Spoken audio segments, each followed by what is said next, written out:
Hello, Mr. Ellefson. It's honor to have you with us on our podcast, music podcast, Rewinding for Montenegro. How are you? Great. I don't think I've ever talked to Montenegro before, so thank you for having me. Yeah, but you have a lot of fans in ex-Yugoslavia. Nice, nice. Can't wait to get there, actually. Thank you. That's great to Ye- hear. Yeah, you did great job with your solo work with the album No Cover. You have Thank you. great guest musicians on it. How you came up with that concept and how long you planned the album? We didn't plan it at all. It was kind of a quick pivot on the idea that we were writing and recording an Ellison album of original material. And when the pandemic shut everything down by June of last year, 2020, we just decided, there's not going to be any touring. There's not going to be any way to really promote a new album. So we decided to quickly move over to just doing some covers. And, the idea just kept growing and growing. But we recorded that record literally in about 5 weeks in its Yeah, entirety. And then we mixed it and mastered and put the artwork together. So it really came together quickly. And it was really a fun process. And it wasn't really even intended to be an all-star record. hmm We intended it to just be. I mean, it is our band, the Ellefson band, at its core. And then around that, um, we had been doing some live streams with the David Ellefson Youth Music Foundation earlier in the year, yeah, last year. So we knew our friends were available. We had just spoken to many of them, and everybody was trying to find a way forward, to try to do something creative. So it was pretty um, kind of an easy reach, to ask, yeah, ask people. And there's a few like Al Jorgensen from Ministry. yeah, yeah. He's been a friend of mine for a long time, and I'm a huge Ministry fan. And to get Al involved in something,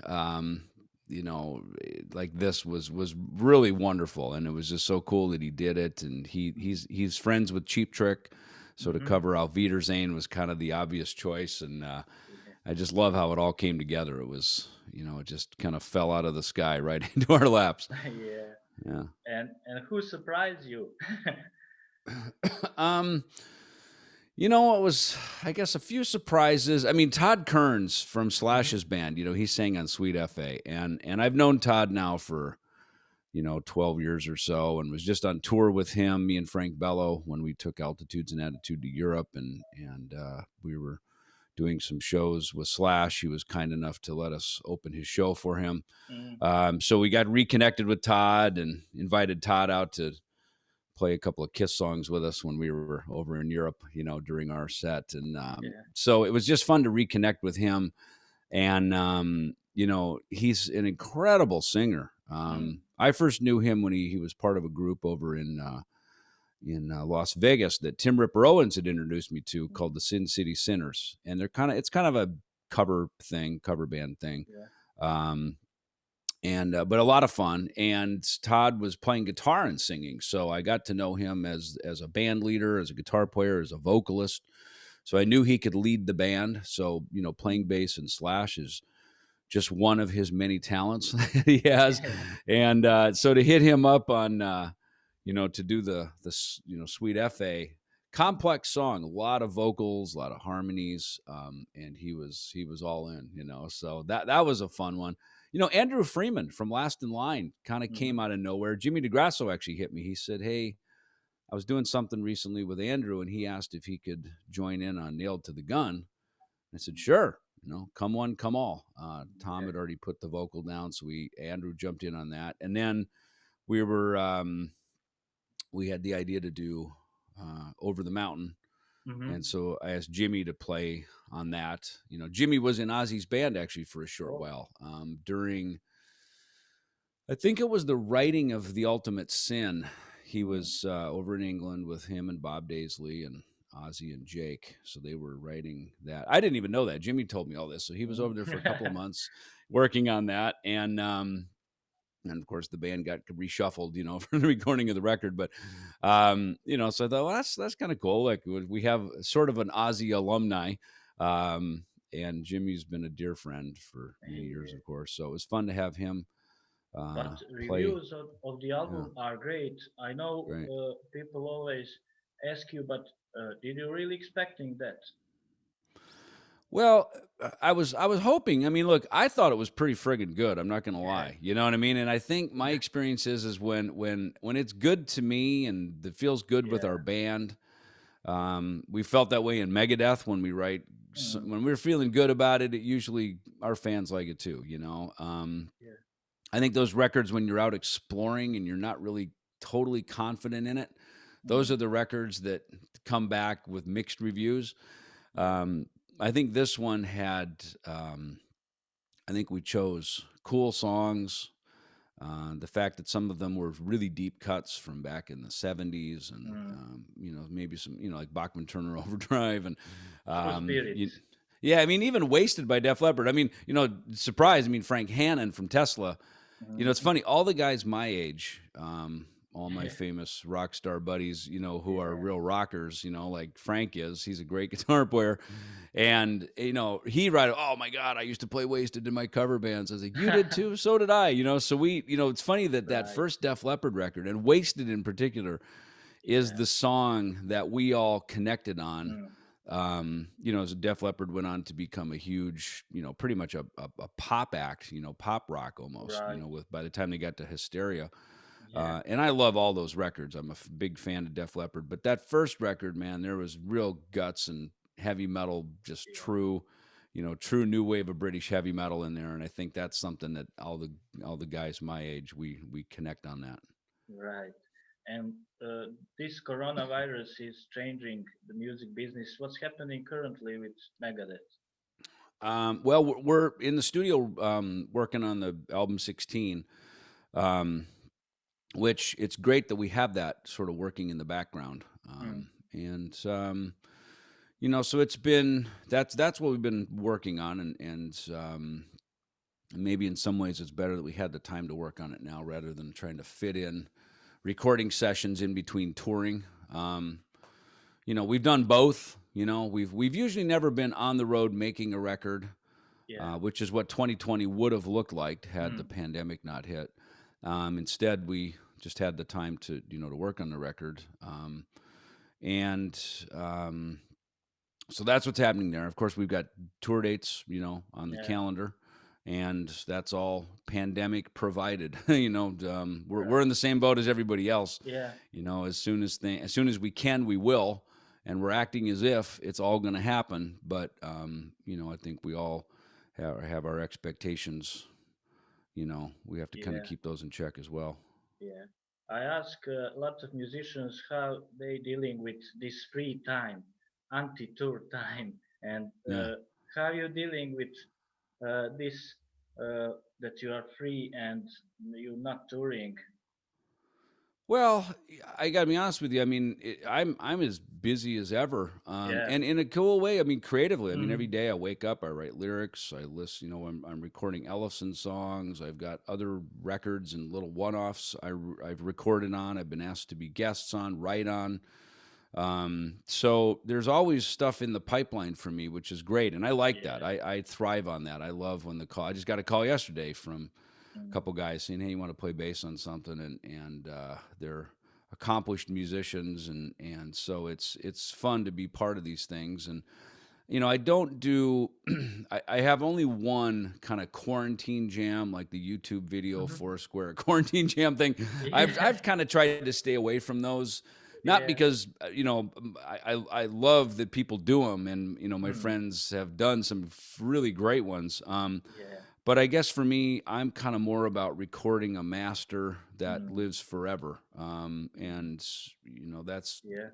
kind of where my head is at with it. And but honestly, I try not to be too particular about the opportunities. I'm kind of like, hey, we're all at home, everybody's out of work, Mm, everybody's just wanting to play with each other. And quite honestly, I consider it an honor, man, when my friends yeah. call me up or email me and say, hey, do you want to play on this? Yeah. It's like having it's like when you're kids and it's like a Mm. play date, Yeah. It says, "Hey, grab your ball. Let's go out and play Yeah. football. Let's go out and play, go run the bases and play baseball or something." You know what Yeah. I mean? So to me, it's kind of the same thing. Yeah. We It's have like that. we're all out of school. Let's go rock it. Let's get Yeah. together and jam. So I think this season has provided some fun musical friendships Yeah. that maybe wouldn't have happened if we were all out there, Mm. nose to the Right. grindstone, working our tails off, on tour. Right.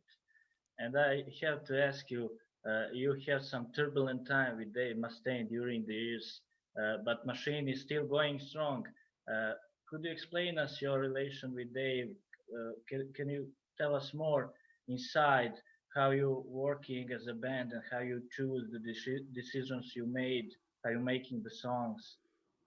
Well, look, any band goes through turbulent times, Yeah, same way any friendship, any that's true. family, marriage, whatever. So I mean, look, just the ours happen sometimes publicly because Yeah. it's the spotlight's on it. And thank God, look, Megadeth is a band of interest to the people, you Mm. know, um, and people pay attention to what we do. So we're Yeah. blessed on that. But that also, look, we try to have, years ago we established, hey, praise in public, criticize in private. Meaning, if you've Mm. got criticisms, let's do that off camera. Right. There's a time for that.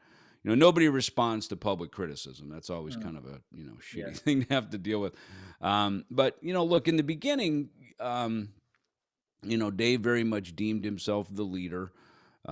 He was obviously coming out of Metallica. Yeah. um, which I think was a lot of fun for him, and Mm. was really great, and they were building something amazing. And then when it just ended, I mean, it was kind of a heartbreak for him, Mm. And as much as I was excited to just land in Hollywood and meet Dave, and hey, we got this new opportunity, we're starting this new band. My attitude was, hey, we're starting something new, let's go.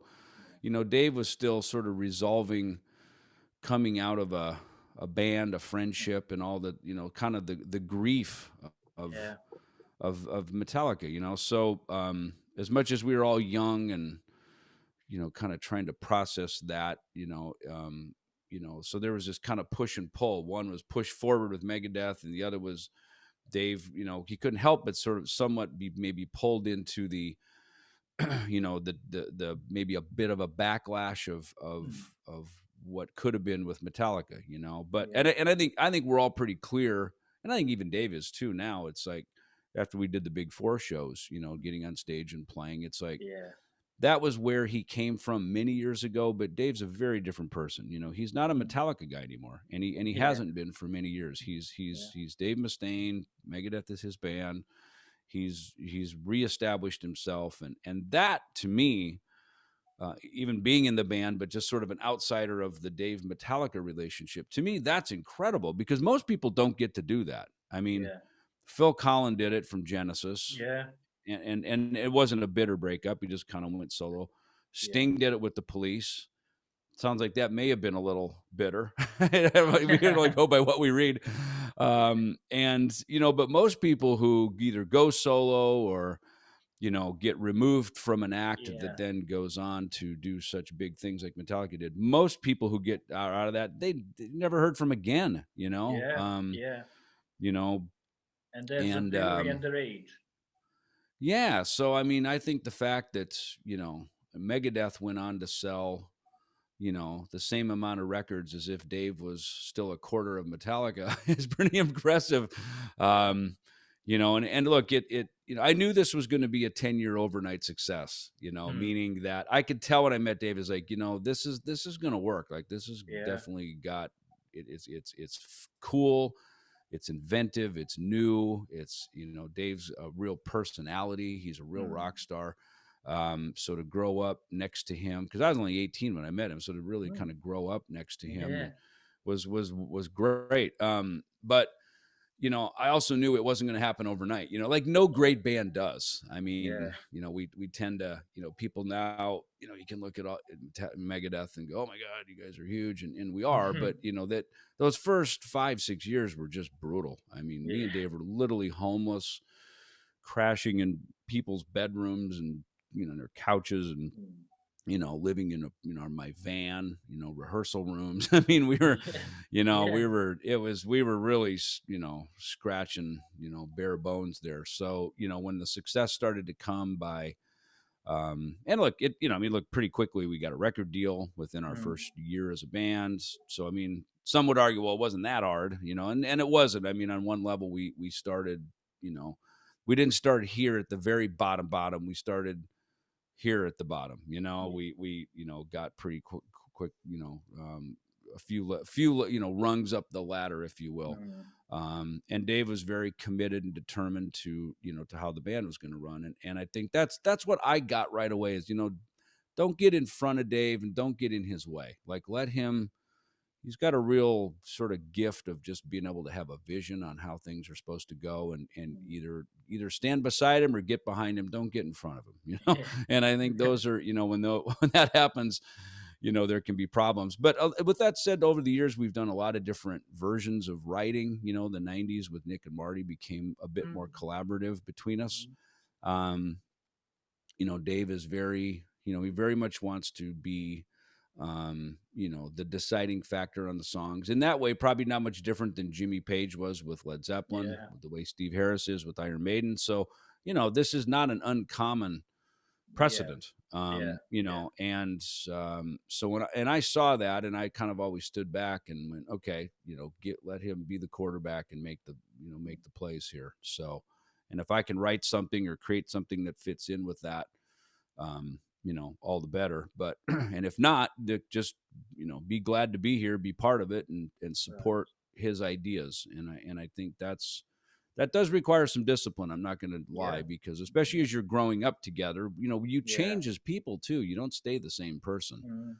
Mm. We all grew up, so we're taking drugs, we're getting sober, we're getting married, we're having kids, we're raising Yeah. families, we're buying houses, Whole life. like life stuff. You know what I mean? Yeah. So you're doing life stuff while trying to Yeah. also be a band, and what fuels the band at one point was very much probably antisocial behavior, and now all of a sudden, then you get a little success, and now suddenly you start to become kind of part of society, Yeah. the same society you were sort of anti against. Yeah. So, Yeah. I see a That's lot of the my life. buddies, I see a lot of my young buddies going through that too. Like, all of a sudden they get a platinum record, they make some money, they're buying houses, living in the suburbs, and it's like that you start to become kind of the person that you used to rock out Yeah. against. And that's a transition, like, Yeah. can we And still you tell be, and you tell yeah. your children don't do that. Yeah, can we still be the Sex Pistols and have anarchy when we're not living an anarchy life anymore, Yeah. So, It's hard. yeah. But So that's all part of the story, you know what I mean? yeah. It's all part of it. So, Yeah. But when we mentioned that big four, the metal music since 80s gave the world much big bands and rock stars, but many mhm. people agree that big four are essential. Can you give me your comment how you see those four bands? Yeah, I mean, I agree. I mean, I would argue, look, Exodus was there. Hmm. They were certainly a force in the Bay Area. Um, out east, Overkill would probably be maybe their equivalent out there. Growing up kind of next to Anthrax, the same way Exodus kind of grew up next to Metallica in the Bay Area. Down in LA, it was, Megadeth, Slayer. Dark Angel was kind of around that. So there was other bands. Abattoir was probably a much smaller player in that, trying to do their thing. John Cyrus had Yeah. Agent Steel, and so there was a lot of other people in the scene, as we know. It wasn't just the four of us. Yeah. But look, certainly, what Dave and that early lineup of Metallica, and there was even a Metallica before Dave. I mean, he Yeah. joined in. That first record, that Metal Massacre that Brian Slagle put out, that had Hit the Lights on it with Mm. Hugh Tanner playing guitar, and then I guess they went in and they recut it and resubmitted it, and they put it out. They put it out again with Dave on it, and of course that's when it really had some fire, and Yeah. they had this new lineup that was very explosive, and with Dave, And so that was what, 81, Mm. 82, and then I got there to LA in 83. Excuse me. By that time, Ingve had just come over. Mike Varney brought Ingve over. He was playing with Ron Keel's band, Steeler. There's a lot of other stuff going around. Michael Schenker's solo career was doing well. There's all these other, the metal scene had really expanded out of Yeah. the new wave of British heavy metal. And of course, then over in Hollywood, those bands, Quiet Riot, Motley Crue, Mm. Rat, and Wasp, Yeah. they were all the next ones in line taking off, doing the sort of the Hollywood Sunset Strip sound, if you will. Mm. Um, so there was a lot going on, and I think behind that Sunset Strip sound, of course, that was the big four. That was and we and Dave said right away, he said, we're not playing any clubs in Hollywood. We're not doing that. We're going up to San Francisco to debut Megadeth. And he was right. I mean, we went up there, we played the freaking sold out places, our first gigs. Dave had been around enough to know, like, I'm not going back to the bottom Yeah. and, pay to play and putting up posters on telephone poles through Laurel Canyon and on Sunset Strip. We're not doing that. So I'm consider myself very blessed, that I met Dave and Yeah. look, I mean, I kind of look at, it was somewhat divinely inspired. I mean, what are the chances that, 2 years prior, I get this sort of instinct, I got to get to Hollywood. I Mm. make the move, I meet Dave 6 weeks after he was out of Metallica. Mm. And, through our, commitment to the cause, here we are, and we Yeah. stayed the course, so, um, hey, it is what it is. Right. And how you see the metal music today? Uh, there's a main changes since you started to play. There was some genres that become huge, like grunge, hardcore, pop punk, but metal is still there, and it's still uh, present, and a lot of people like it, like from start. Yeah, I mean, look, metal music is like it's like a motorcycle club, It's Yeah, like there's an antisocial thing about it, you know what I mean? yeah, We're sort of a subculture, right? There's you know a metalhead at the grocery store when you see someone with a black t-shirt, certain yeah, hair, you know what I mean? You see yeah, them at the the public swimming pool or at the beach, you know what I mean? Like we're a tribe, yeah. you can kind of spot us, and And or do you're you driving like down that new sound, for example, new metal and that stuff? Look, new metal. Look, we took Korn out on tour with us in Mm-hmm. 1995 on the Euthanasia tour, so they were really kind of the front end and kind of the first big band. I mean, if there was a big four of new metal between, say, Korn, Godsmack, Disturbed, Yeah. I don't know, Dez would probably be in there with Cold Chamber or Mm-hmm. otherwise. You know what I mean? So there was, they had their own kind of big four, if you will, and I think Korn was the leader of that for sure. They were the Metallica, if you will. They were, Yeah. because first to market wins, right? I mean, they kind Mm-hmm. of start the movement. And And look, we Slipknot right after that. yeah, for sure. Yeah, quite a bit later though. It's Yeah. quite honestly Yeah. Slipknot. But again, part of the whole masked, Yeah. Mushroom Head, Slipknot, Yeah. there was that. And if you look back into the late '80s and early '90s, there was a band out of Europe called Crimson Glory, and they wore Mm-hmm. masks. They were a bit more almost like a ghost kind of look. Mm-hmm. Yeah. And Europe, of course, has different sort of Right. lyrical topics and stuff. But yeah, I mean, look, they're all great. I mean, so for instance, I remember we had Korn out, and so I'd come home off the tour, and I was sitting in a setting that had a lot of young people in it, right? And I remember these two girls; they were kind of goth looking, Mm-hmm. with pierced lips and things. They were that generation, and I Yeah. remember they were looking at each other, and the one says, "Are you ready?" Which is the Jonathan Davis lyric for the opening Mm-hmm. of that song, that first song off that debut Korn record. And I just went and I looked at it and I went, that's what's coming next. Yeah. That's what they relate to. They're not relating to Megadeth, Family Tree, and Reckoning Day and the To Le Monde, which was our most recent record at the time, Euthanasia. They were relating to Korn, the next Yeah. generation coming up. And we saw it a couple years before that when we had Alice in Chains out with us. Mm-hmm. Alice in Chains, as much as they had to sort of suffer the blows of opening Clash of the Titans in the summer of '91. They then went on to open for Van Halen, and then, the rest is history. So, they were a band who were, a Seattle band, but had this sort of metal cred in the Mm, same way Soundgarden kind of did. Soundgarden was not a yeah. metal band at all, but they had, they had Yeah. the cred. There was a rock cool factor about them. Yeah. Um, in a way that, obviously Pearl Jam was, a bit Mm, more mainstream, and yeah. Nirvana kind of was a bit more Sex Pistols. They were more Right. punk, which, and I liked all of them, to be honest with you. I thought they were all cool, and you could tell, like, it was like, okay, this is when we came off Clash of the Titans. You could just feel it. It was like, okay, this Seattle thing is now the next thing that's going to happen, and Yeah. you Oh, know, there oh, goes Banner. But that poster doesn't like Seattle music. That's why it fell yeah, down. yeah. Uh, It's okay. It's rock and but roll. yeah, and we have also Rammstein and bands like that. Who I love. I mean, I think Rammstein's awesome. I remember when they would open festivals, they'd be play before us, I should say. They didn't open them, but they, Rammstein formed. I get their mentality. They, like Megadeth, they formed as a band who were poised to be number one. They Yeah. didn't. They weren't just some small little band.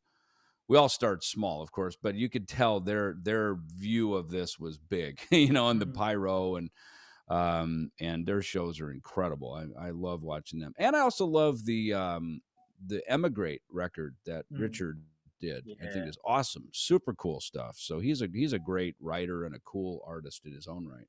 Yeah. And as we speaking, what do you think about underground rock music and venues? A lot of them are struggling to maintain after this quarantine.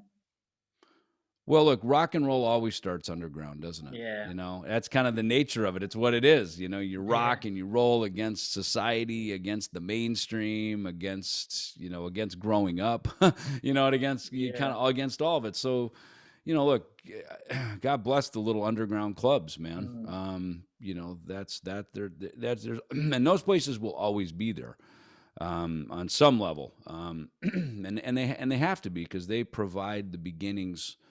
Megadeth, we played a place up in San Francisco. As much as we would play the Stone on Broadway, which is about an 800 seat place, and we could fill it on our own, with a Megadeth show and guests.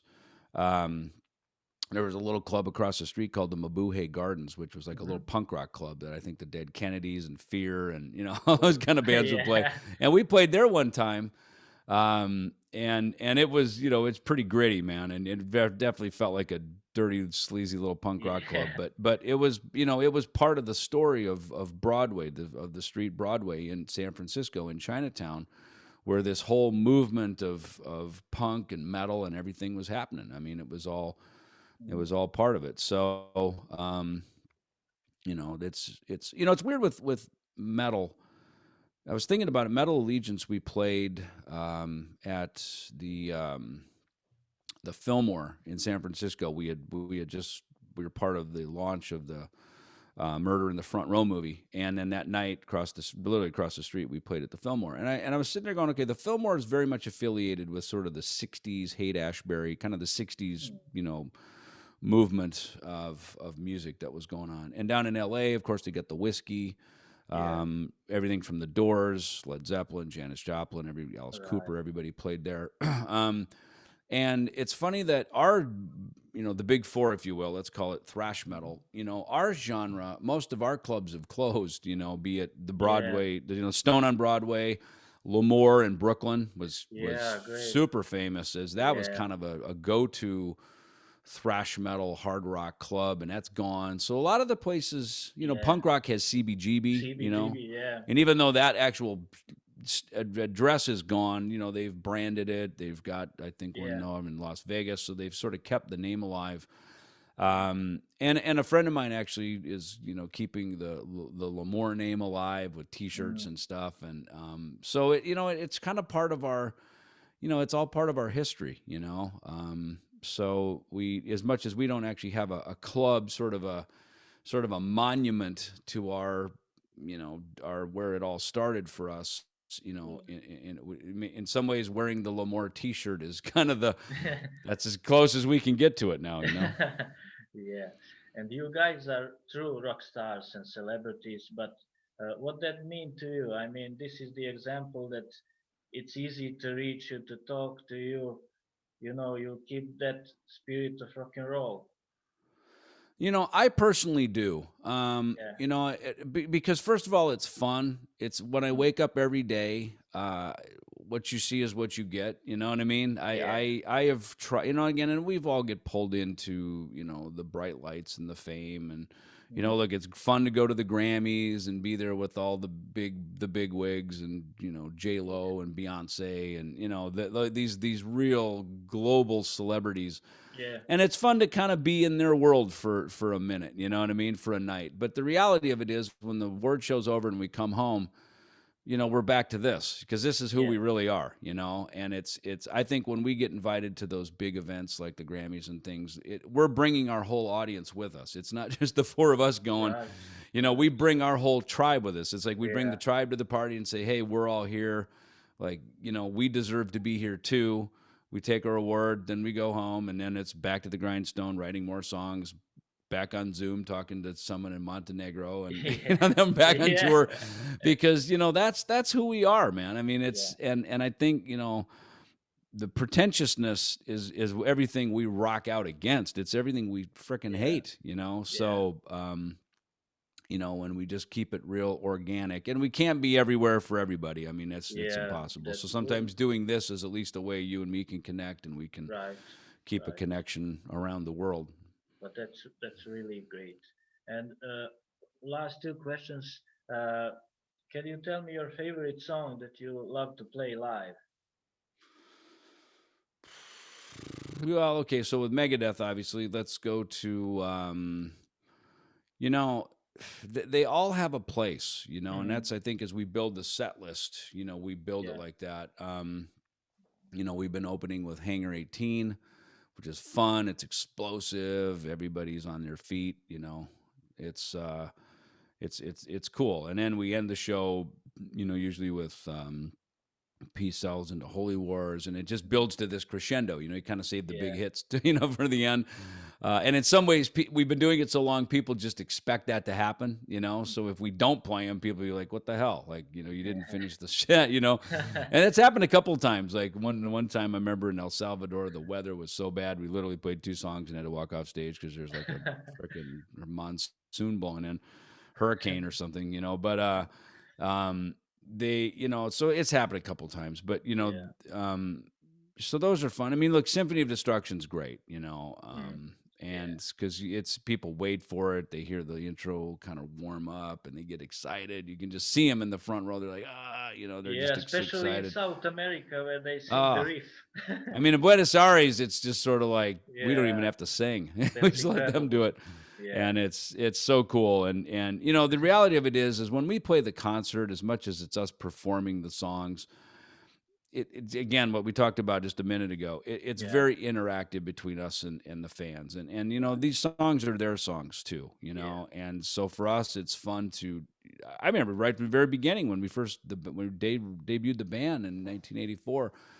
These guys hadn't even heard the songs yet, and they were just engaged and moshing and stage diving, and it for them, Yeah. we were just sort of the background for their party, and that. So I think we've carried that through the whole Yeah. time, as much as it's a performance, and we're there to be the entertainer. The truth of it is, we're as entertained by our audience as they probably are by Mm. us. I mean, we see stuff from the stage, we're like, we'll Yeah. like walk over and laugh and go, "Oh my God, did you see that guy down there in the third row, or did you see the pit up on the hill at the amphitheater, and they got torches like they're it's like Lord of the Flies, they're like Yeah. running around like savages to Holy Wars, and it's so, believe me, we're as entertained by our audience as they are Yeah. by us. That's really great. And can you tell me some old and new music that you really love to listen anytime and everywhere? Well, look, I think No Cover, kind of Hmm. exemplifies some of my deep cuts. I mean, if people say, "Hey, Yeah. what did you grow up on?" There it is. I mean, that's it. Everything from BTO to Nazareth, Sweet, Cool. Kiss, there, that's it for me. So, I mean, look, Kiss Destroyer is an album I go to all the time. It's the one, Mm. it's the first album I bought by Kiss. So it's, that's the one. Feels like the first time. You know what I mean? That's it. There's nothing like that first one. So that Yeah. to me is that record, I think. And new stuff that's out. I'm always like, listen, I just listened to the new Foo Fighters album. I Mm. think Dave Grohl Yeah. is just so cool. Just Yeah. what a great musician and Yeah. artist, and approachable. There's Yeah. just a likability about him and his Mm. music, and he's kind of created with Foo Fighters. He's kind of created one of the great American rock bands in the same way Cheap Trick, Van Halen, Aerosmith, like everybody likes a song from those bands. You may not Mm. like all of them, but you at least there's always one song Yeah. from one or two songs from those bands, and that's what makes them great because they cover all generations and guys and Yeah. girls and everything. So kudos to him. He got to do it twice with Nirvana Yeah. and then on his own. Even You know, even that band, them Crooked Vultures, are great. yeah. And I mean, look, I like some Greta Van Fleet's got a new song Hmm. out. I love it. I when I heard it, Yeah. it's terrific. So I love when new rock and hard rock and metal music comes out. I celebrate it. We need it. They're our Yeah. tribe, man. It's like I don't like, oh, they sound like Led Zeppelin, or oh, I don't know. It's like, man, stop the gruntling, man. It's like just be happy. You don't have to like it even, but it's like Yeah. look, dude, they're from our tribe, man. And if they're Yeah. not doing it, then no one's going to be doing it. So, Yeah. I think that's why, and again, we're crafting a new Megadeth record. So, Yeah. hopefully by next year we'll be one of those bands and records that Yeah. that It's a people are circle. listening to. Yeah. So to me, music isn't meant to be discussed; it's meant to be played and listened to. Right. So Right. it's not so much a cerebral thing. It's like, does it make your hair on your arm stand up? Does it give you goosebumps? Does it get you fucking Right. rowdy? Does it that to me is what music does, man. I mean, music is an emotion changer. Yeah. That is true. Mr. Ellefson, it's privilege and honor to Well, have you once more, and hope to see you when this pass in the region of Yugoslavia. I agree. I agree. I look forward to it. Thank you for reaching out to me, man. It's a Yeah, pleasure to thank chat you today. very much. All All right. best. See ya. See ya. See ya. Bye.